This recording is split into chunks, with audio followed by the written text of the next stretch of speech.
നമ്മൾ രക്ഷപ്പെടാനുള്ള മാർഗം നോക്കണം. ദുബായ് ഒരു ഉദാഹരണമാണ്. അവർക്ക് എണ്ണ പറ്റി, പിന്നെ ആകെ ഉണ്ടായിരുന്നത് ഒരു പോർട്ടാണ്. ആ പോർട്ട് വെച്ച് നല്ല വിഷൻ ഉണ്ടായതുകൊണ്ട് അവിടെ വലിയ ഡെവലപ്മെന്റ് ഉണ്ടായി. ശരി, എന്താ ഉള്ളത്? അവിടെ വെതറുണ്ടോ? കേരളത്തിൻ്റെ മാതിരി ഇല്ല, ചൂടാണ്. തണുപ്പാണ് ഈ തണുപ്പ്, ചൂടാണ് ഈ ചൂട്. പക്ഷേ ടൂറിസ്റ്റുകൾ വരുന്നു.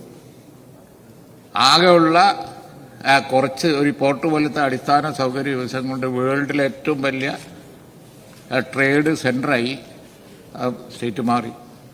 ചെറിയൊരു ഉദാഹരണം ഞാൻ പറഞ്ഞു. ഇതുപോലെ മാറാൻ കഴിയും നമുക്ക്. ഇതുപോലെ ചേഞ്ച് ചെയ്ത് അതിനേക്കാൾ എത്രയോ വലിയ സൗകര്യം, അതിനേക്കാൾ കാലാവസ്ഥ, പ്രകൃതി ഭംഗി, വനത്തിന് വനം, നദികൾക്ക് നദി, തീരങ്ങൾക്ക് തീരം, എല്ലാമുള്ള ഒരു സ്റ്റേറ്റ്. പക്ഷെ പിന്നെ എന്തുകൊണ്ടാണ് സർ നമുക്ക് പറ്റാത്തത്? അല്പം വ്യത്യസ്തമായ മാർഗത്തിൽ നമ്മൾ സഞ്ചരിക്കണം. അതിനുള്ളൊരു വിഷൻ ഈ ഡോക്യുമെന്റിൽ ഉണ്ട്. എല്ലാവരും സഹകരിച്ചാൽ നമുക്ക് നോക്കാം, അല്ലെങ്കിൽ നമ്മളെ കുട്ടികളെ അനുഭവിക്കും.